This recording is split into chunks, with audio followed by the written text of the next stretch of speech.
来看大罢免部分期的团体，今早起到第二阶段联署书，也那国民党台中市党部有10多人被检调带走。虽然幼儿园园长后生毛准新性侵6个幼稚园查某囡仔2审加重改判28年8个月，上诉了后，最高法院驳回罪嫌确定。白沙屯妈祖王八甲正香下晡经过中华新港，庙方表示讲，今日休庭卡人数较济，到中华石港平永过办2点钟。各位观众朋友，大家好，欢迎收看5月7日 M 新闻，我是嘉豪。讲到这罢免国民党立委布坤基的团体，在今仔早起呢，去到花莲县的选委会交第2阶段联署书，总共有32777份，超过法定的标准。目前也是呢，这第2阶段联署率的第1名。布坤基伊本人是无回应，敢若伫咧面册顶头讲尊重民意。这是花莲乡亲应该有的好的成果。罢团之间一个团一个，加一箱一箱罢免布坤基的2阶联署书送入花莲县选委会。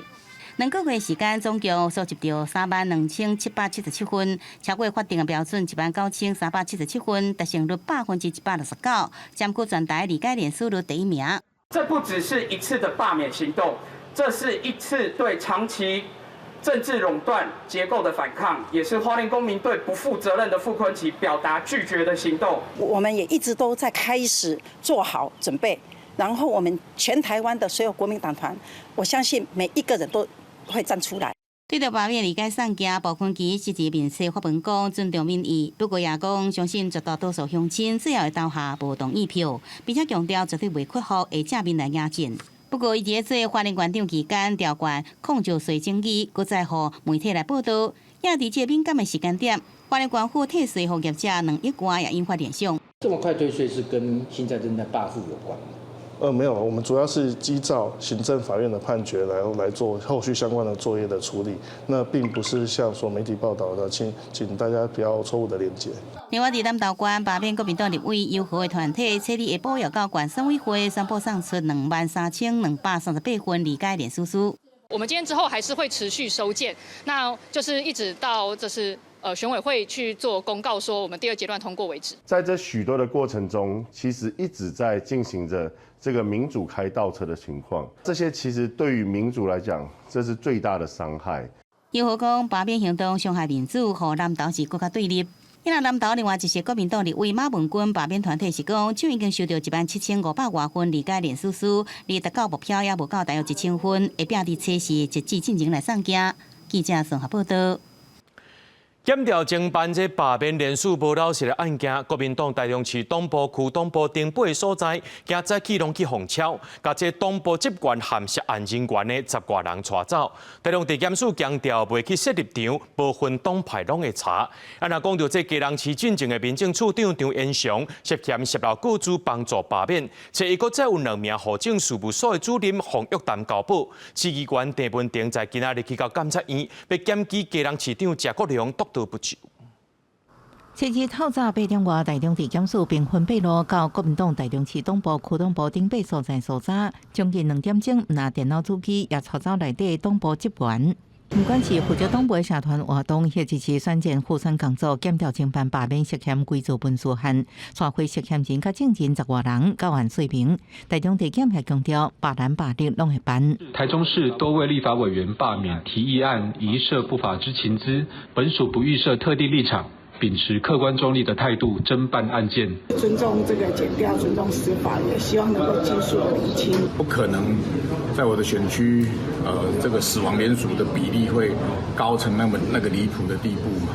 国民党台中市党部表示尊重依法办案，不过台南甲上北市党部遭到搜查，即马换到台中市党部。总统是朱立伦批评这是对在野党的对杀。赖总统的态度已经很清楚啊，他希望每一个选区只要罢蓝的都要过关，所谓的鹰犬们就全力的照他的态度来对在野党不断的追杀。同款是不实联署案的调查，已经请示的基隆市民政处长张延祥承认利用户政系统查雇主协助罢免民进党议员找过2个户政事务所的主任遭到约谈交保。市长谢国良表示尊重甲遗憾，我们一定会道歉，也一定要道歉，在这几周内让相关单位能够把事情都调查清楚。你所谓的适当时机，是等到你的犯行，你有参与期间的犯行被发现吗？过去张渊祥处长任内有没有涉嫌其他违法行为，也没有进行调查。基隆市政府已经内稽内控失灵。民进党市员陈文恒初次旧增到检察院检举食国良多多不周，违反行政中立，希望检察院应调查清楚规个事件。记者综合报道。台北市某一间私立幼稚园园长的后生毛俊新，伊甲6个幼稚园的查某囡仔性侵，一审共判28年，二审认定伊犯226条罪，加重改判28年8个月。这嫌犯含检方拢再提起上诉，最高法院昨驳回，依持28年8个月刑期确定。记者一直问伊拢无应，伊就是毛俊新，伫头部开的幼儿园工作，涉嫌侵犯6个无到7岁查某囡仔，一审判28年，结果二审认为讲原判伤轻，认定伊犯下226条的罪，累计刑度是1291年，加重改判28年8个月，经最高法院驳回上诉定案。被告不服原审判决，上诉于本院，主张原审量刑过重。本院审理后认为，所谓量刑即定应执行刑，并未违背罪刑相当原则。身为幼儿园园长的后生，对2022年7月起犯案，因为敢若承认有冒犯甲翕性影像，可能对囡仔性侵害。不过最高法院审理了后，认为2审已经说明，伊的犯行对囡仔身心发展造成无度抹灭的严重伤害，到即阵也无甲被害家属和解，以强制性交罪罪名论罪，量刑甲判决无违误。谢谢法官帮我们公道。说真的，我们应该感到很开心、很高兴才对。可是，就身为妈妈我而言，其实我却感到有一点悲创伤，其实一直都在。专案经过几年，受害家属内心真拖磨，就算这官司确定，家长员真自责，所以爱面对附带民事官司。他是有写信想要跟家长来做致歉，也有写信给小朋友。那当然，大部分的家长是比较没办法接受，说还要读这些信件的内容。那我手上处理的这个家长的案件也都有顺利提出附带民事求偿。案件经过检方扩大调查，发现伊阁冒犯其他39个查某囡仔，连伫公共场所也涉嫌了偷翕这个未成年的性影像。另案起诉了后，也才伫一审审理。孩子因为在这个年龄层，他很容易在时间、空间的部分做了一些错置，所以可能成人呢就会忽略他们提供的一些资讯。代志发生了后，儿童少年安全保护也引起社会关心甲注意。尽管基金会建议落实这个行政调查，更加袂使忽视囡仔所讲的话。记者综合报道。南投草屯某一间国小，就家长指控2个老师，讲因会甲学生体罚，甚至是言语霸凌，导致学生囡仔压力伤过大，会吐，甚至是出现忧郁症的情形。学校和县政府拢表示，案件正在调查，若学生囡仔因也会辅导。12岁6年的查某囡仔，互人诊断得到忧郁症甲困眠障碍。家长初二出来指控南投草屯一间小学音乐课姓黄的代课老师，长期对学生囡仔言语霸凌，甚至威胁要摕刀仔甲囡仔的喙齿割掉。洪小姐的查某囝压力大加，上课前就会吐。另外2个学生囡仔因为安尼退出学校的乐团。上课时间小朋友很吵，然后他就突然举起美工刀，说再吵就把你们舌头割掉。然后小朋友就说：“老师，你怎么可以拿美工刀？”他就赶快把美工刀收起来。他也不是只针对某个学生，而是无差别攻击很多学生，我才会认为说他不适任的继续教学。刚刚好，另外一个姓郭的老师最近也传出对学生囡仔不当体罚，造成一个学生囡仔双手乌青。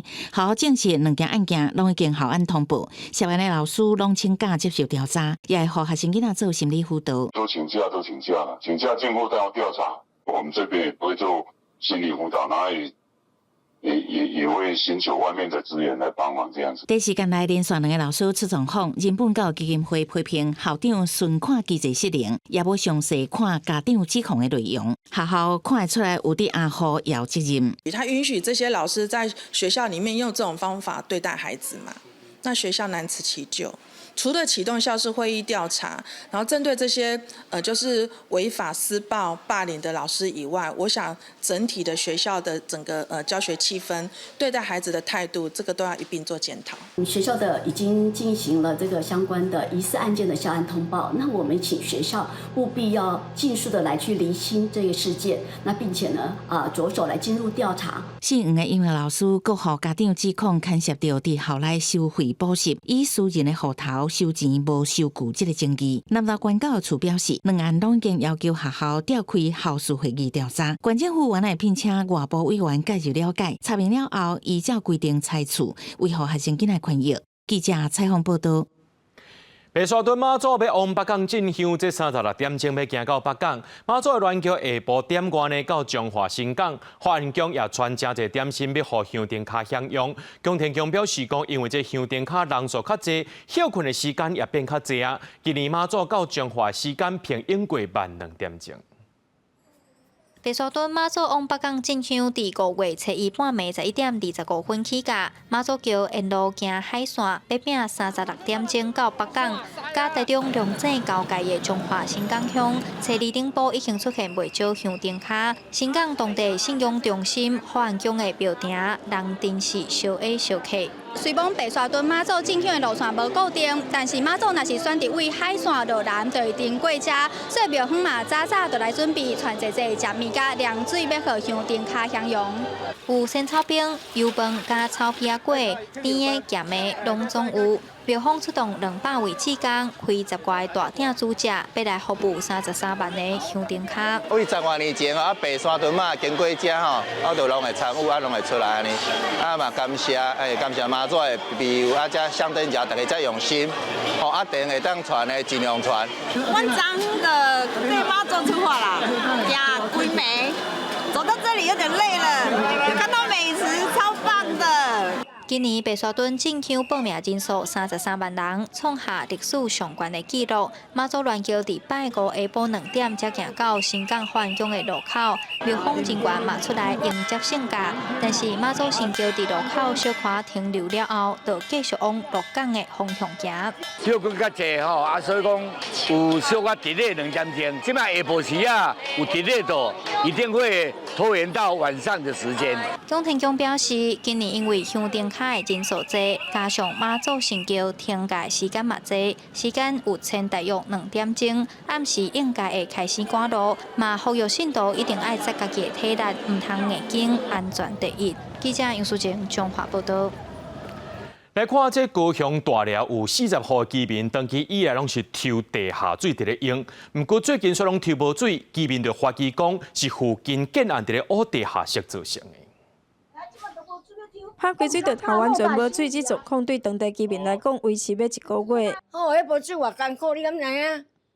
变数是给臭光光嘞，这用在的呀。2个礼拜了。2个礼拜啊。哎呀。那你们的水怎么办？水啊，跟给隔壁这自来水啊，大家怀疑而已啦，怀疑是建设公司的问题啦。不然原先大家都有水啊。当地居民甲民代拢怀疑无水通用，甲最近附近3位工地施工有关，因为过去几十档使用地下水拢无集中。最近工地挖地下室，加上欠水的徛户地势较悬，要排除是地下水流向工地，造成徛户无地下水通抽。即摆在做地下室窟啦吼，拢要抽这地下水，所以会造成即摆咱附近有30-40户的这个居民都无地下水通去使用啦吼。建商只是强调时间规定完全合法，但是为着敦亲睦邻，已经提供配套措施。临时的水塔，那我们就是每天会做加水的动作来补水。后侧的地方我们也有设置一个自来水的接水管。当地民众讲使用地下水是当年习惯，即届无水通用，生活大乱。里长嘛要协调自来水公司等单位协助因来申请装设自来水。若是抽袂到地下水，这个确定的原因，即是搁咧查明。公司新闻王立婷、陈显坤局报道。屏东的嘉东呢，有这饲鸭场连续2天，因为高空的灯光乱烧，惊到这鸭，这鸭是互相打死。几落下饲鸭场呢是400到500只鸭。原来是这8公里以外春日乡今仔日要举办乡运，厂商伫咧测试灯光，也若讲这灯光表演，目前也已经取消了。阿寮天顶出现一闪一闪的电火，将鸭行架拢向同一个方向走。上千只鸭互相打捞，互医生前车暗时损失上百只鸭。对这种的光束是非常的敏感的，所以说在试探的时候，就会这鸭群就开始受到惊吓之后狂奔啊、推挤、挤压啦，在整个一个集中在一个地方，然后造成了大量的踩踏死亡。前一暗天顶摇电火为隔壁香潭村照向阿寮，连续2暗，阿龙决定报警找凶手，最后发现凶手是伫8.5公里外春之乡公所。如果真的有造成损失的话，我们会再去确认后续要怎么处理。因为的确这个距离有点远，然后我不知道会打到嘉东那里去，那我们也不知道那个探照灯会影响到鸭农的状况。原本初二香薰要用的电工秀，公所决定取消，因为鸭开受电火加声音惊到，出现大陆死亡状况。鸭农的提醒先了解周边环境才可用。受扰动的乌龟鱼一直跳出水面，若到收成的时阵，鱼面会生塞塑胶板仔细鱼粉，搁要人工落水来搞。毋过其实跳出来鱼仔力头未细，爱戴安全帽啊，加铁丝网啊，确保自身甲头部安全。弄鱼还是在围网的过程当中啊，鱼只因为受到惊吓会在空中飞跃乱窜那这对我们在水中工作的渔民来说啊，就很像那一些小火箭炮一样。当时若无细力渔民工人啊闪袂去，有可能就会去互咱这沙白鱼弄着。今日是养殖当天，沙白鱼、乌龟鱼产量低，鱼仔若着惊了后跳起来习性，也互当地收成时阵出现特殊景象。记者综合报道。南韩前总统尹锡悦访单协落台了后，代理总统职务的韩德洙初二宣布要用无党籍的身份投入6月初3总统大选，也讲到若准当选呢，伊头一项的任务就是要修宪，甲总统任期对5年缩短到3年。若共同民主党候选人李在明这违反选举法的这个案件呢，二审是判无罪，不过是互最高法院发回警醒。这韩德洙若准会当整合其他党派支持1个月后的大选，这情势就真歹讲啊。韩德洙初一宣告是代理总统职务了后的隔天，正式宣告要选6月初3举行的总统补选。修改宪法，带领韩国进入第7共和时代，是伊宣誓参选上主要的政见。임기 첫날 대통령 직속 개헌 지원 기구를 만들어 개헌 성공에 총력을 기울이겠습니다. 취임 첫 해 개헌안을 마련하고 2년 차에 개헌을 완료하고 3년 차에 새로운 헌법에 따라 총선과 대선을 실시한 뒤 곧바로 직을 내려놓겠습니다. 若是详细的修宪内容，韩德洙伫宣告参选的演讲中讲，伊个人敢若会确立缩小中央权限加权力下放的原则。若是未来安怎调整，必须由国会加全体国民充分辩论了后决定。韩国前总统尹锡悦因为宣告戒严引起重大争议，伫2024年12月14去国会弹劾，由总理韩德洙代理职务。不过尾仔因为宪法法院法官任命的问题，以总理的身份去国会弹劾。这是韩德洙第一届的代理，持续代理总统的崔相木也因为宪法法院法官任命的问题，面临国会发动弹劾。韩德洙伫2025年3月25，搁再做总理的职务，当时第2届代理总统。5月初1辞职了后，转来当时代理总理加总统职务的李柱浩，是尹锡悦卸任较无半年来韩国第3个代理总统。媒体分析指出，韩德洙是警务技术官僚出身，为左派色彩正明的全罗道来，包括金大中、罗武宪、李明博甲尹锡悦等无共党派的总统任内，韩德洙拢担任过经贸外交的重要职务。因为共同民主党候选人李在明面对选举法的官司有真大的无确定性，韩德洙是不是有法度有效整合其他党派，甲李在明形成1对1对决的势面，受到韩国政坛正大关心。公视新闻戚家仁编译。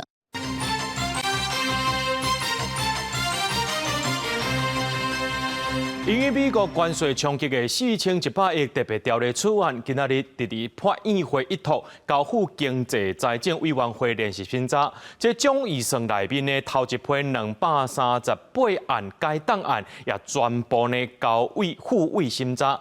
这立法院长杜英泰表示感谢立法院，也希望两个院做伙来合作，把这速度变紧。不过这南北党团是强调会严格来审查。现场大家都支持，没有任何意见，我觉得非常的欣慰。我们一定要行政立法两院一起来合作，这个速度才能更快。没错。面对美国对顶关税政策冲击，行政提出4100亿特别条例来行刑。切至在立法议会调查无异议之下，一同交付经济财政委员会联席审查，就惊引起调查攻防。民进党团切至表态，要请南北党团全部合议动议书，和特别条例草案进入理性讨论。希望各党团能够签出不复议的同意书。不管在4100亿或者是解冻案的部分，我们仍然会本于在野党的职责来做严格把关。其中一年高关税的这个长期的，要怎么样来帮我们产业他们的，我会强烈的支持。南北拢表态严格把关，那特别条例草案有进度，预算内底包含行政院中选会被动嘅70%协议会的改动案等，第一批238项改动案也全部付委审查。不过，因前政府的 NCC 人事案都用台原本升到4月底提名单，不过决定跳票。很抱歉，本来我预计4月份，那可能我们在下个礼拜看能不能让他们完成自己这个工作上的安排，但是人选上都已经确定。南北立委拢批评执政党团名单，未来 NCC 委员名单送入立法院，恐见佫引起调查攻防。记者综合报道。因美国的贸易政策，南下党派7位立委去到美国进行访问，也去到因的商务部讨论到晶片进出口议题，也有中国生产地问题。而且咱的立委呢，也见到前总议院议长佩洛西，伊是强调美国会支持台湾的安全、经济也个民主。咱立委访问团找伫美国国会会议前众议院议长佩洛西，这是佩洛西自2021年访台了后，各会议立法院成员，伊表示家己倍感荣幸。伊也讲，目前北京的威胁愈来愈升悬，美方对台湾的安全、经济甲民主支持，但会更较坚定。咱台湾的立委嘛，带入去美国商务部内底，甲管制美方出口的工业甲安全局见面，即个伫川普对顶关税政策之下。台湾甲美国进出口的问题，嘛可能是讨论的重点。因为访问团刚是伫华盛顿总部执行理事那英陪伴之下，进入美国商务部甲工业安全局会谈。参加立委透露，会中讲到中国生产地问题，甲川普政府想要业贸易逆差。都是希望说台美之间的贸易是继续正向发展，可是当中有一些问题，包括像贸易赤字的问题，像出口管制的问题啊，这些等等，可能未来在谈判的时候，我们必须要有一些准备。美国法规所限制的哈，那在台湾生产的这些高科技的晶片、先进的晶片，是不是会经由不合法的方式落入他们所禁止的第三方哈？他们非常重视这一点。就在同一日，川普政府宣布对中鹰派的国安顾问瓦尔斯要转进美国驻联合国大使。国安顾问由国务卿卢比奥兼任，但立委认为这人事变动未影响台美关系。尊重美国的内政。那如果以人事任命来看，那里面也说了 Rubio 会移过来。那 Rubio 长期对台湾的支持跟友谊，我相信这个毋庸置疑。国安顾问他是去当驻联合国的大使的话，那将来还是会跟台湾有关啊，因为联合国里面还是会处理到台湾、处理到两岸关系。这摆跨党派7个立委也拜访亲近川普政府的智库传统基金会、甲民策母公司、美台华府办公室，为参观下各角度甲美方保持联络。公司国际记者美国华府报道。因为美国关税政策关系，总统赖清德在今日去到新北产业园区和业者座谈。对业者讲，这客户因为关税政策影响，无要搁再甲因落订单咯。若准唔赶紧开发新的市场，恐惊到时爱放无成价。也有这业者来呼吁政府呢，唔通起电钱帮助因来渡过难关。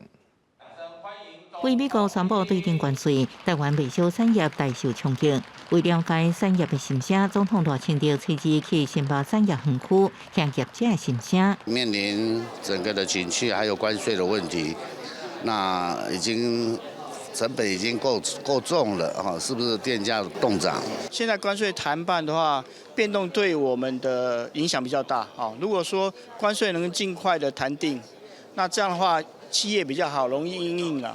转到其他国家也不那么容易啦。所以我们现在就是说，尽可能请我们的业务开发有没有新的国家哈，有新的客源这样子啊，不然就是可能慢慢的就要没工作做，就要放无薪假了。业者拢呼吁目前敢若希望政府应透过谈判降低关税冲击，不过上重要是电价绝对免起，若无会加重各产业的经营压力。新北市长侯友宜表示，新北有16万间厂商，差不多2.1万间工厂，其中各以中小企业为主，出口到美国差不多200亿美金。那按照对顶关税来算，损失差不多55.5亿。不过，经济产业甲关税比起来，更加烦恼台湾电力供应。夏日的备载容量常常没有到安全水位的15%。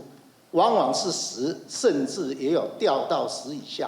如果到4.5%，我相信就会有缺电的危机。即便是把人工智慧，还有这个资料中心所需要的电费开发估进去，我们到2032年稳定供电都没有问题。总统罗清德表示，关税谈判会清楚表明台湾的立场，未牺牲任何一个行业，用紧慢有顺序的方式谈判到上好的结果。希望台湾产业应将危机化作转机，搁到上机，搁一摆创造台湾经济成绩。公视新闻采访报道。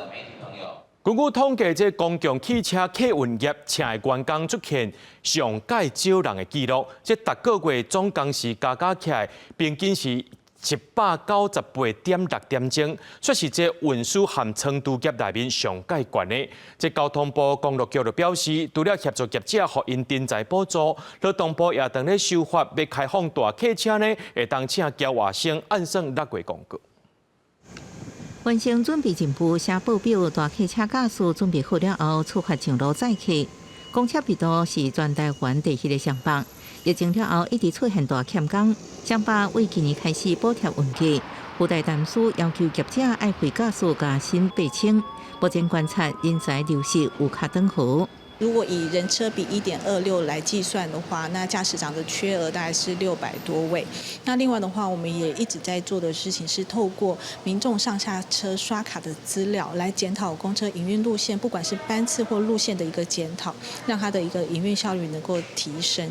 交通部公布去年运输甲仓储业受雇的员工概况，平均薪水超过6万，比顶一摆调查阁提悬。不过，公共汽车客运业受雇员工创历年新低，每个月总工时是198.6点钟，是运输甲仓储业各大业别当中上悬。公车客运专业会呼吁表示，希望对客运驾驶工时竞争有点春秋，互劳动条件更较好。另外，按提悬运价，互驾驶应加薪。我们预定在6月底公路客运的运价调整。我们现在正在找学者专家来帮我们看看怎么样的精算。各道客运去年已经调整运价，专业会认为，在地一般道路的公路客运爱适时反映成本。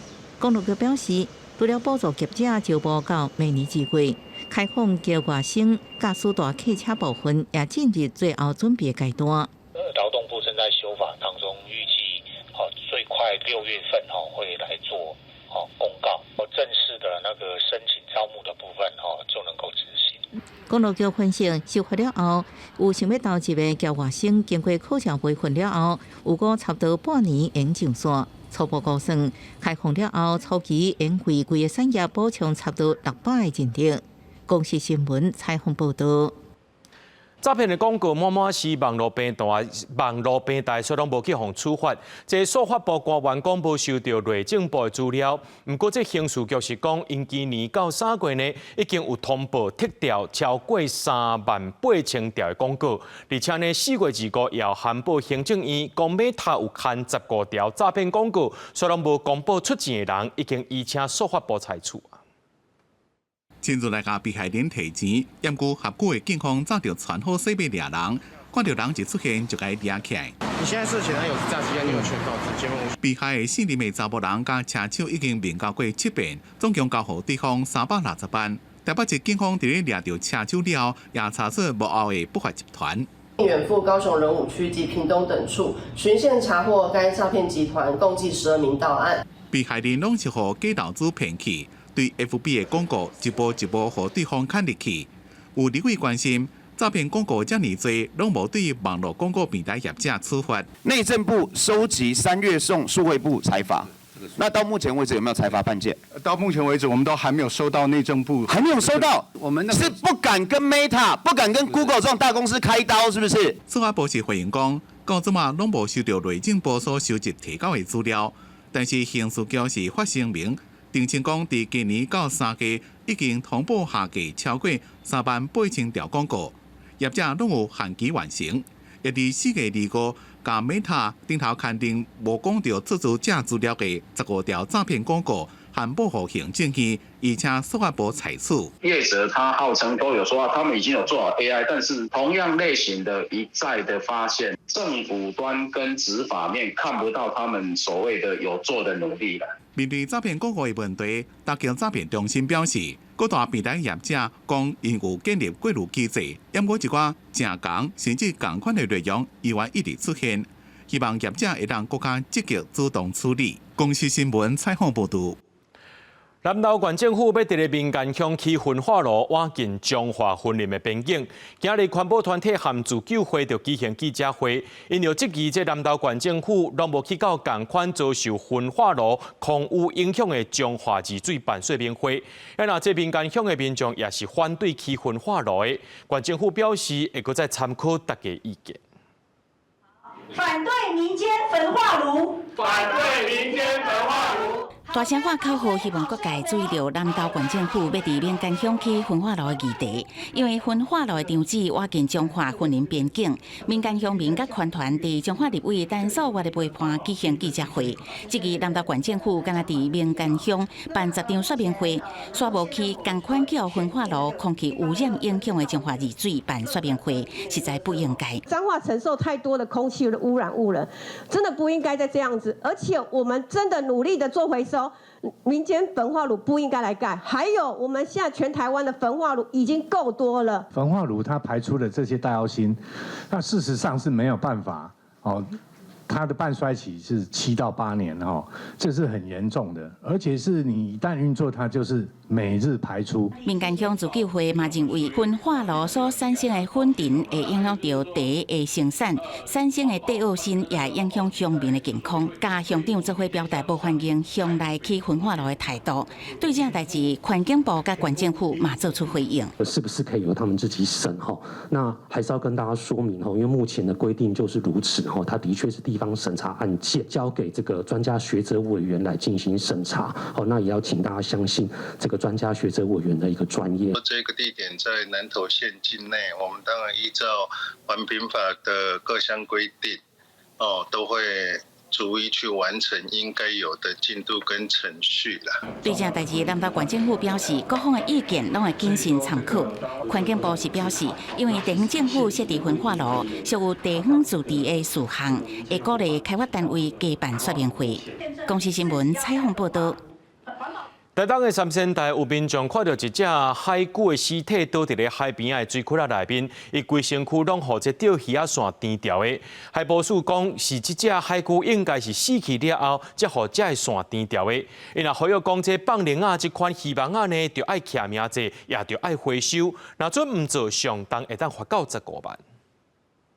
台东的三仙台一直是游客爱翕相的所在，不过合欢东边的水池内出现一只50公分长、35公分宽的青石龟，拢未叮当，明显死亡。应该有1个礼拜。不过明显盯到鱼线，连司机嘛有，划船人员甲海保署人员赶到现场，不过因为青石龟早就烂去只好原地甲抬起来。我们初步推估，它可能是在死亡之后，在海上漂流的过程中，遭到废弃渔具的缠绕，而且东部海域因为临近海龟重要的这个洄游路径，所以偶尔它在短期内会有因为季风台风或者是洋流的影响而有多起通报的这个情形。根据海保署统计，2024年全台湾有325只青石龟通报调到，其中237只死亡，台湾县就占52只。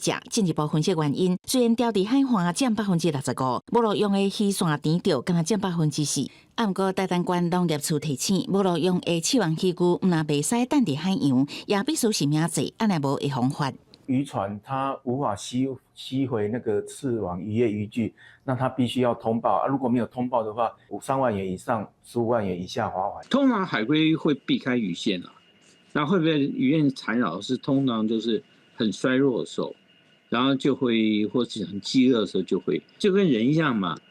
你如果说在街上乱吃东西，那你就很容易生病死亡。那所以最好方法就是减少海废。专家表示，大部分钓到的青石龟主要的死亡原因，较歹直接证明甲人有关系，主要是因为发现的时阵，大部分已经烂去啊，无法度解剖。啊，毋过嘛，呼吁保护青石龟会当为避免乌白氮粪素降低海洋污染做起，幸好青石龟更加友善的生活环境。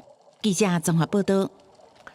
即摆天气是愈来愈热，台南就市价民众半个月内就发现4只蛇，上界大只有到2米长，全部拢是无毒的臭青仔。这农业局也要提醒民众，若去到草埔野外时阵，就要注意看敢有蛇出现。监视器翕到街条内底出现一尾1公尺半的蛇，当咧偷食鸡卵。台南市安南区一个饲鸡的，最近发现伊的鸡卵定定的无去，从监视器才发现凶手原来是臭青仔，赶紧找人来盗猎。而且这半个月以来，才已经出现4尾蛇，怀疑当地有臭青仔的家族。他从4月初到昨天、前天到前天哦，这样子，我总共去帮他抓了4只。我以前碰到的经验是，可能就是一个群体，它可能就是3只吧。我是怀疑它可能是不同群体这样子。事实上，毋但是这安南区公清里公学路一段，只要天气转烧热，就开始有蛇。当地里长讲，这礼拜已经掠到2尾，因为公清里内底大多数拢是草埔甲田园。若阮遮伊甲我卡2分钟内拢到，拢解我解掠。所以讲哦，咱会晓甲掠着，安尼可能感觉讲，哇，你遐蛇较济。其实哦，只要你若草地所在哦，蛇拢足够了。安尼是有掠着，甲无掠着安尼。因子过后哈，那天气也逐渐转热，那一些蛇类的话就会出动了哈。如果说民众在接近草丛的话，希望是能够打草惊蛇哈。让它逃跑。农业局提醒民众，若准去郊区，就要举管仔，哪行哪爬咧。若准蛇走入去处理，嘛一定要通报，互专业人士去甲掠，避免家己掠，颠倒发生意外。公司新闻综合报道。宜兰县政府有公告开放东山河水域游乐活动，有设万水道范围，避免和水上运动训练有冲突。另外，为着安全的问题，有关是禁止过徛船、水上奥多摆等活动，若准违反会去互县政府开罚单。伫咧河边，县政府采告示牌，正式宣布东山河开放水域游戏活动。不过，为了要避免甲水上运动训练冲突，伫咧武岩排水门甲水上运动训练中心之间的训练河段，离正花10公尺范围内围设万水道，会让伫遮活动，其他所在袂使。从五渊的排水门到水上运动训练中心这一段水域。限制水域游憩活动只能在距右岸10公尺范围内来进行。公告也规定，为了安全，全年拢禁止出水帮甲水上奥多摆等活动。开放范围的五股排水甲平行排水，禁止对遐过甲操作烟花的水门、甲抽水站等农电水利设施。东山河5个防调水门前后100公尺，甲每一条划入东山河排水口范围50公尺内禁止相关活动。初人去从事活动的业者，就要甲县府申请。争取真久，怎么总算有好结果？负责选手培训的4大水上活动委员会对公告的内容有分区规划，讲安尼是真好。能够穿越这一段不是一件坏事，是一件好事啊。那希望公旅处在宣导以及这个告知这个告知牌这个地方能够多加努力。不过，若算的时阵违反相关规定，县府会当依照水域游憩活动管理办法甲发展观光条例，罚1万以上5万以下罚款。若无申请就带人去从事水域相关活动，会当罚5万到20万。公司新闻采访报道。台南市教育局和广达文教基金会举办设计学习测验计划，鼓励学生走入社区内，探索各行各业的人生故事。囡仔呢是透过创作呈现因的观察甲感受，嘛会当互因更加了解到多元领域，建立家己的志向也有信心。囡仔用黏土做土尪仔，有人做卖蚵底生理人，嘛有人做拍火兄弟，这拢是学生透过创意表达因对各行各业的理解和梦想。嘛有学生分享因参访里长的经验，看到里长为社区打拼，煞互因志向更加坚定。台南市教育局参广达文教基金会合作，伫6间国小设计学习计划。今年以润成一人做主题，鼓励囡仔走入社区，找到人打拼的故事，嘛建立自我的志向。里长的这种努力不懈的精神，我很喜欢。要用这种方式去追逐我的梦想。譬如讲，你有想要达成什么款的梦想无？医生啊。好，你想要做医生？因为我想要帮迄无钱的人看病。成为一名导师，我想把这个文化传承下去。学校表示，学生若去博物馆学特点，即摆嘛是一采访无共的高人，用耳仔听，用目睭看，嘛用心来体会，甲故事记录落来。学生就作品创作表达因的感受甲敬意，嘛进一步了解各行各业成功背后的坚持甲态度。校方指出，这款以生活做起点的学习方式，毋是直接互因答案，是教囡仔安怎去找方法，嘛帮助因建立思考。重点是来自于他自己本身，未来他要做些什么，从职人看到的品格，是不是可以让他有一些启发？那未来他也去呈现他自己想要做的些什么样的职人的工作。孩子呢，就是他有这种带着走的能力，好，那素养导向的能力，好，那探究的能力，好，在这次的活动、这次的策展任务里面呢，好，都能够去执行。这摆展览分做4大展区，囡仔看别人的故事，嘛会使对家己的未来更加了解。韩国360行，行行出状元。教育局表示，教育唔单单是教册内面的知识，嘛建立囡仔的信心参使命感，互伊更加勇敢去开创属于家己的一片天。记者苏台南采访报道。来看嘉义新港有一间对低调改建的机能阁工作室，内面除了有真侪电炉以外，这工作室的少年师傅呢，佫会替社区的时代开课程，教因安怎用这减糖减油的理念，做因也会当食的点心。用来上课中部的小改做电炉有啥物材料？即间伫嘉义县新港的机能阁工作室，拢会举办烘焙课程，甲庄脚的长辈用在地材料家己做电炉来食。简单无？啊，等于会使做笋酱吼。真好啊，有安尼课程，就免搁走去市区，咱伫庄脚就近，啊，来带长辈也是带囡仔来。为着要照顾厝内的长辈，翁以前3年前倒来故乡新港，伊毋通甲厝内无咧用的地条改做机能阁的工作室。佮结合自身照顾长辈的经验，设计健康的电炉来甲社区的民众。因为当初就是阮阿嬷有糖分啦，啊，就是吼，像讲做一寡较袂糖分嘛使食，啊，较袂遮甜，啊，就去做电两个，啊，做的了后，就人讲袂歹食，啊，无请我来去做看卖咧。去教遐个阿公阿嬷。迄鸭甲食咧吼，这甜不会甜，啊不会油腻啊，真好食。老实讲，伊家己是伫遮大汉的，来上课的长辈，有诶拢甲当做孙仔咧看。透过上课甲陪伴的过程，伊除了希望互长辈拢会当食到无负担的电炉以外，嘛希望透过烘焙课程，丰富社区长辈的生活。记者林慧婷家己报道。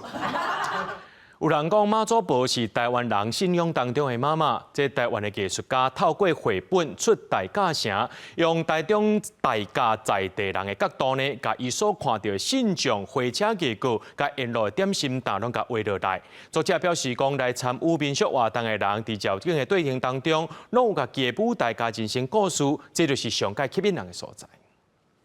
这个拜妈祖的人，伫100几年来旧历3月，为着要甲伊做生日。来到大家聚我做伙，因光新桥国行到新港去进香。绘本作者宝宝是家己配音，在讲家己自细汉在大甲镇南宫边仔大汉的故事。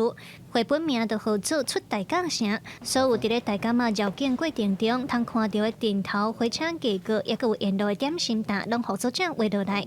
伊讲伫即本册内底，伊虽然无画着妈祖，毋过所有参与即个民俗活动的人，拢因为妈祖有属于家己的舞台甲人生故事，伊认为这才是上吸引人的。火车啊，足侪艺伎，你会使想讲，若是一个意大利的人来看，伊迄基督教的，伊迄感觉就是像讲伊的圣约翰还是啥物耶稣还是玛利亚，拢讲你甲做一个像啊，全插伫面顶会旋转的呢。我伫咧即个构图内底，我昨甲变做一个那百科全书，哦，就是遮侪车哦啊排落去，敢若咧看一个奇怪物件的图鉴的迄款感觉。作者表示，会有这个绘本，是因为伊在英国留学的时，互伊深入思考家己是虾米人，佮有家己和故乡的关系。回来台湾以后，2014年甲完整的绘本完成。作品经过10年，作者嘛因为绘本和剧场的工课，这2年接触到台语的文字，互伊想到当初在创作的时，头壳内想到的回忆和对话，其实拢是台语。后来在今年4月重新推出台文版。迄思考的时阵，拢是台语出来。我遐囡仔看。大家拢用台语，阮人算讲有一个问题，其实迄个感觉是足感动的。嘛，原来我所讲的遮个声音，若写出来是安尼，其实迄个感动是足歹形容的啦。透过这本《出大甲城》，作者表示，希望透过在地人的角度，甲台湾的文化，佮对这块土地的感情，用生活的景致，为互台湾人了解，嘛甲台语的水透过有声的版本分享予愈侪人。记者卢尚珠、林晓凯台北报道。为了要提升囡仔学本土语言的兴趣，教育部推动浸水式教学。高雄演造的深水国小就甲这台语课程结合日常生活，甲这教室变做超市，囡仔演人客加头家，透过买菜买果子的互动趣味来学台语。免吵，啥嘛免吵。这样好看两个，大家讲后届过来交关，后届。过来交关，拢无爱搁送一个。菜买好去柜台找头家算钱，两个囡仔伫买卖过程练习讲台语来互动。高雄演造的深水国小老师，甲教室打造成一个小小的超市，互囡仔透过物件买卖过程去学菜色、果子要安怎念，买卖物件过程是安怎做的，将教学结合生活，互囡仔趣味学讲台语。买菜，买菜哦，啊你有学到啥无？有。啥物物件？买零仔菜。送我啊，头家，后边我过来。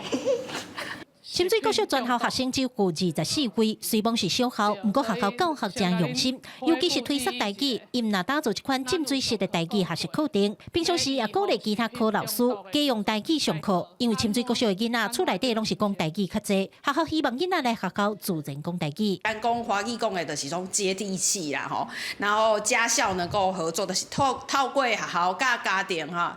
一致性的这个教学的目标，哦，来使咱的母语的传承，吼，会当更较成功。这柜啊，这是活动式的，所以你会当学白白。啊，若是顶悬的物件换掉，伊可能会变做册店，啊，可能会当变做饮料店，嘿，就无一定，嘿，还是当去安排。为了深化本土语言学习前景，113学年国教署选择深水国小在内3间学校试办。学校讲后续也会安排囡仔甲家长做过去参加台语认证考试，对咧传承母语，也互囡仔对学台语这个代志有一个明确的目标。记者柯家如教育高雄场报道。来看保加利亚的吉普赛人，因为因的训练中心跳舞伫咧大街路走江湖，不过即马已经禁止啊。当地有设一大庇护园区，成立25年，使用真侪不锈钢台型。这冬天一日来真罕见，有15只的中心拢开互野生走去困冬啊。这代表讲因的生活过了真舒适。演过伫街头跳舞慢艺的表演动物，即马无需要搁耍互人看，登去大自然过生活。保加利亚贝利查山区即搭由细小动物护理组织甲比基巴杜基金会共同创办的贝利查保护区，已经是世界出名的禽类庇护中心，也搁按算继续扩大。Първите 3 мечки са спасени още през 2000 година, но се вижда, че в България има доста танцуващи мечки, които се нуждаят от помощ, от близки до естествената среда условия и за това се взима решение да се направи по-голямата част от парка. 伫遮的張模型唔係當自由活動，還有專人照顧健康。34歲的拉達最近才完成年度全套的健康檢查，包括抽血、電工甲心臟超音波，確保安度晚年。這個張模型有的自細漢就予人為媽媽的身邊帶走，受到殘酷訓練也是虐待。保加利亞1998年才甲張模型列入保育動物，不過跳舞表演是到2007年才真正徹底結束。送來遮的跳舞張模型，攏會開始間慢慢適應自由的生活。今年春天，難得看到全部型攏為冬眠中精神。Но сме радостни тази година, тъй като спаха всички мечки. Това не се е случвало от няколко години назад и можем да кажем, че най-младият обитател Рико ни изненада и заспа зимен сън. 這代表園區內底15隻熊，每一隻攏佇冬季進前有食充足的食物，嘛對這個環境有那親像佇厝的共款，真舒適甲安全，所以唔再會當個恢復自然的習性。因當中上早的是為10月就開始冬眠，一直到3月底入春才精神。冬眠的時間上長的是年嘛，有165天。公視新聞是會長編譯。各位觀眾朋友，做伙來看明仔載天氣。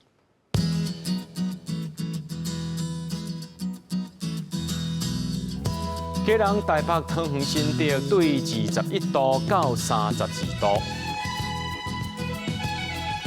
苗栗台中彰化南投雲林對22度到31度，嘉義台南高雄屏東對22度到34度。宜蘭花蓮台東對21度到29度，平陽金馬祖對20度到29度。新聞最後，感謝各位觀眾朋友收看今日新聞，我是嘉豪，咱再會。